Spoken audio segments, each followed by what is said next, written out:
Hey guys, McMo64 here. Welcome back to another video. Sorry for the delay on RLCS recap.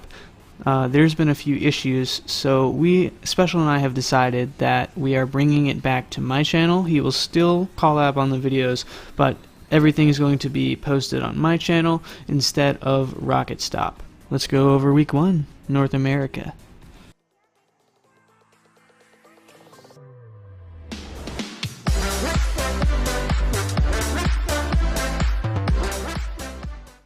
So this series, it will spoil the results from the weekend, so if you prefer to watch the matches themselves, pause this video, watch the matches, and come back to us because we've got more in store for you than just the match results.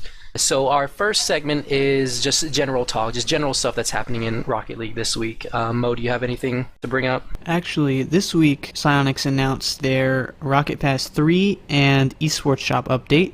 I actually have a video about that on my channel, so if you want to hear about it in more detail, you can go check that out and then come back. I will be going over each match in detail for RLCS Week 1 League Play for North America and Europe.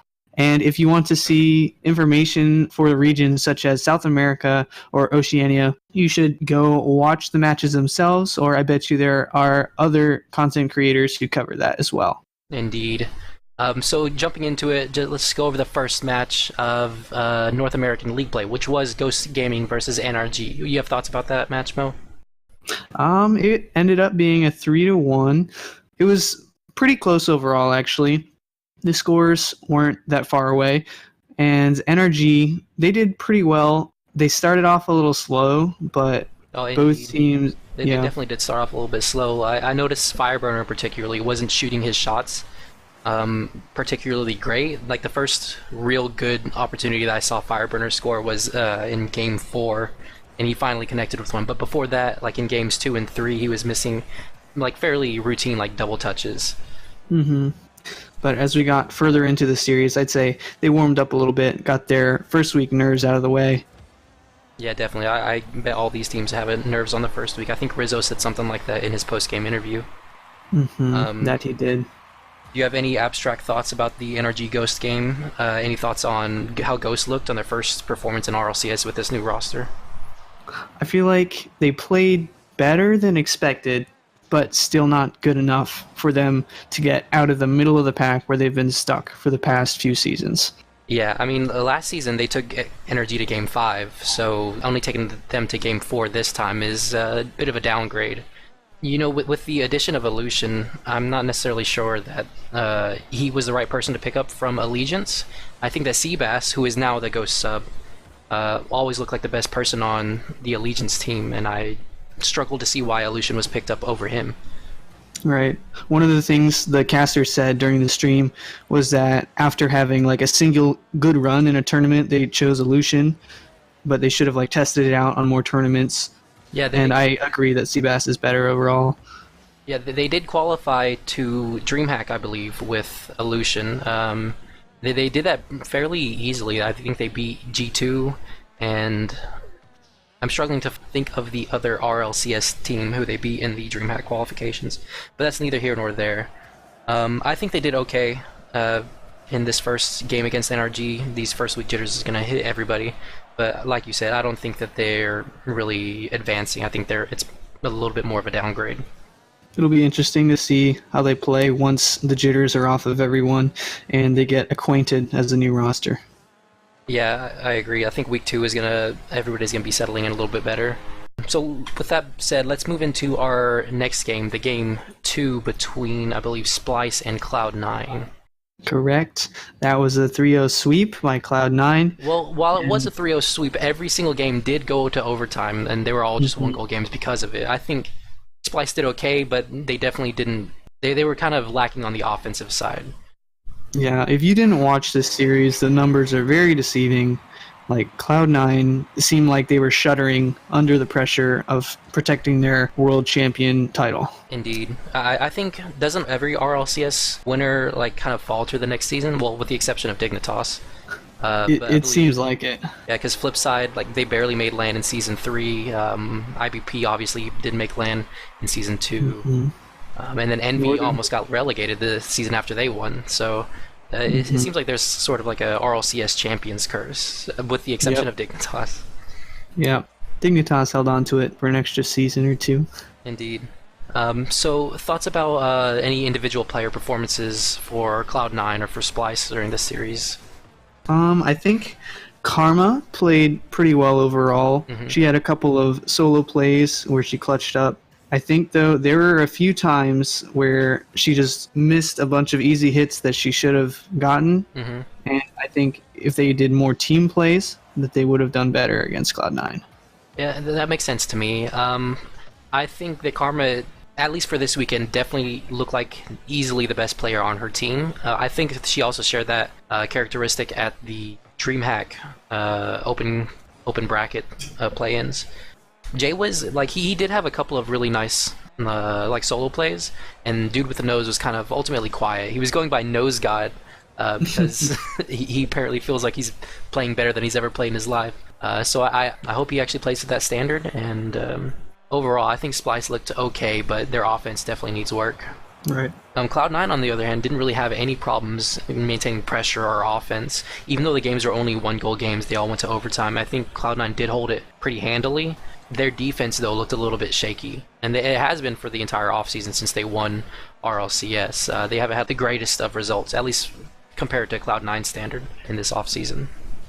I guess it's saying something for their mechanical skill that even when they're playing shakily, they can sweep a team like Splice. Yeah, exactly. So let's go ahead and move on to the next game, which was Rogue and Evil Geniuses. Any thoughts about this match? This was the match I was looking forward to the most, because these teams had very significant changes, with EG getting Drip A from OCE and Rogue getting Kernovi. Now, I was hoping Rogue would win, but EG took the win 3-2. I think it could have gone either way, and it was a very important statement for both teams. Drip A did a great job showing the world that he can still play in the big pond, and Kernovi showed us that he can still clutch on a different roster. Yeah, this is definitely an important game for these two teams because these are possible playoff scenario matches. Rogue and Evil Geniuses are both probably vying for that top 4 spot to get into LAN. And I don't think Evil Geniuses really have a chance at being bottom 2 for this season, but I think Rogue is one of those teams that definitely could be in bottom 2. So they probably really needed to win this series if they wanted to maintain an easier road to staying in the top 6 of teams. But because they lost this one, they did only lose it 3-2, so that's decent for their win differential, the game differential. But I think this needed to be a series that they needed to win if they really wanted to vie for a top 4 spot. I think right now they're probably looking at best 5th, because Evil Geniuses is obviously the team that's been the top 4 spot, the number 4 seed going into LAN for the last 2 seasons. You have any thoughts about Drippe, like in particular about his play? He did hit that pretty crazy flip reset goal. That was pretty fun to watch live. In one of his interviews, he was talking about how the play is different in North America than it is in OCE, and how it's more mechanically intense instead of like team-oriented play. And I think he did a great job of showcasing the mechanics he's been working on with his new team.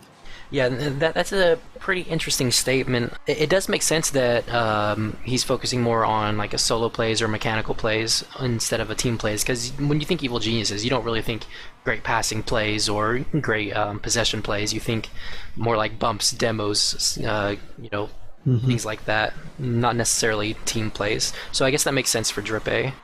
Classics is known for his savage demos. Yes, indeed. Oh, and then this series was particularly aggressive and physical, but on the side of Rogue, Kernovi was actually going crazy with getting demos and bumps in the goal. You have any thoughts about this match? Kernovi did a great job keeping a steady defense and getting lots of offensive team plays, like the one goal where he rushed after both of his teammates pinched it up right in front of the goal, and he was just faster than everyone else, so he could get the goal with 4 seconds remaining. Oh yes, I remember that. Kernovi definitely looked solid on this roster, but Wonder, in my opinion, kind of looked a little bit slow, a little bit weak. I'm thinking maybe they should have picked up Kernovi in place of Wonder instead of Prime Thunder there. You have any thoughts about that? I haven't really seen much play Mhm. between Wonder and Prime Thunder, but I know they were both very mechanically gifted, Yeah, and now that's an interesting scenario. indeed.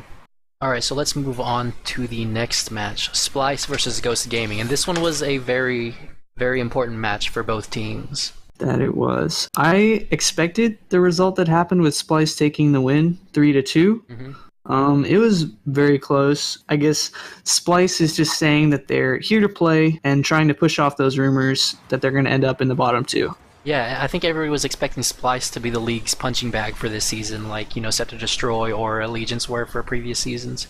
But they really came out swinging against Ghost. Splice is competing pretty much directly with Ghost to stay in the top 6, but right now it's looking like Splice is taking the lead there. I know Rizzo said not to count out Ghost, even though they lost both their matches this week. But I think Splice, with this result, really just came out to make a statement, like you said. And they're hoping to stay top 6 this season, like the previous RLCS teams from last season. Ghost really needs to think about their play and try to put together a new strategy that will work, because they've been doing the same thing for the past few seasons and getting the same results.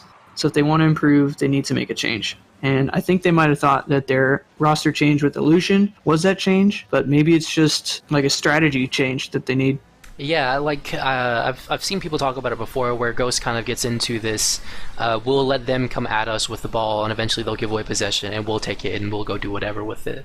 I don't think that that's necessarily working out for them. I think they need to have more pressure on the offensive side, because then they're very good on defense. They're always good at making really good saves, but I feel like their lack of pressure on the offensive side is really killing them. They don't have enough time on the ball to do what they want, get it into the other opponent's net. Do you agree? And now that the team's skill in RLCS has advanced so far, there aren't that many opportunities when teams are just going to make mistakes, give up possession like that. So they won't have many opportunities to capitalize. Exactly. But this 3-2 win for Splice, very important for them. It's hopefully going to propel them into a top 6 spot later on.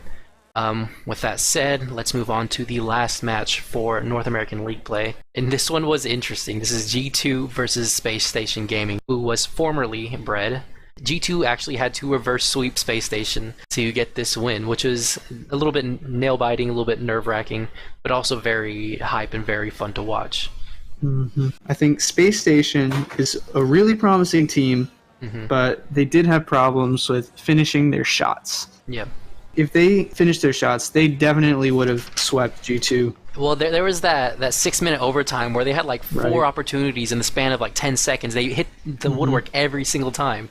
Yep. Like Rizzo said in his interview afterward that he just started laughing because they missed 4 shots in like 10 seconds. Yep.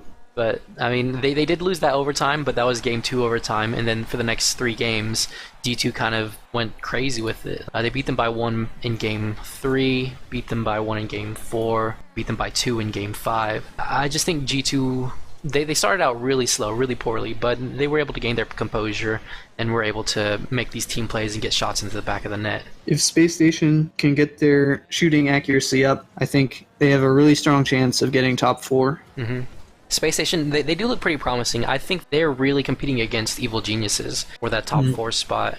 I think Rogue, Ghost, Splice, I think they're all, they're okay teams, but I don't necessarily think that they will get the top 4 spot. But for me, it's really between Evil Geniuses and Space Station. And the way they were playing at the beginning of the series, excluding that 6-minute overtime, I think they did okay, and they actually have a chance at taking it to Evil Geniuses, considering this is a 3-2 result, lost by only 1 goal. They're really in contention with Evil Geniuses. That's interesting that you say that, because actually next week's matchup is Space Station against EG as the 3rd match. Yeah, that's going to be an important one to watch, definitely. Any closing thoughts about North American League play? Anything in general? Maybe not necessarily for this last match. I think one thing that Lethamyr needs to work on is fully trusting his team. Because as we saw in that match, when they were down some goals, down a game or 2, he would just commit for things that his teammates maybe had better shots or better angles. Like there was a goal, I believe it was Illusion, who had an open net, and Lethamyr just went in, tried to take the shot, and he missed. So it took away a perfect opportunity because he didn't fully trust his team. Yeah, I agree with that. I think sometimes Lethamyr can kind of get into his own head about things and think, I have to hard carry, kind of like Scrub Kilo or even Fairy Peak on Vitality. I don't think that's something that's particular to him, but it's something that needs to be fixed, definitely. There's a lot of own team shot blocking this week. Yes, the Chicago got one of them just straight into the net in that 6-minute overtime against the Bread. The other one was by Corrupted G. He responded to the tweet about him getting MVP of the day for North America, and he's like, team blocking pays off. Well, I guess so. I mean, that's the new meta for Season 7. Yeah. Can't wait for EU to start getting on that bandwagon. But I think Turtle is a great addition to the casting talent, and I hope he's there every week. He started out kind of nervous. You could definitely tell. There would be these long pauses in between him and James when they were casting. But by the end of the day one for North America, he really got into his own groove. And then day 2 for Europe, he also did really well. I guess he does want to be James 2.0 with the, trying to join your ex-team for RLCS. But we all know how that goes. That's literally what I was about to say. GameSpot taught him well. Yeah, he's handing the torch off to Turtle. So from now on, I think what's going to happen is I'm going to try to put out 3 videos about RLCS League play a week. I know that's a lot of editing, we'll see how it goes. But we'll have one talking about the North American matches, one talking about the European matches, and a third video with highlights from both regions. That's all I have for you guys. Go check out the highlights video. See you next time.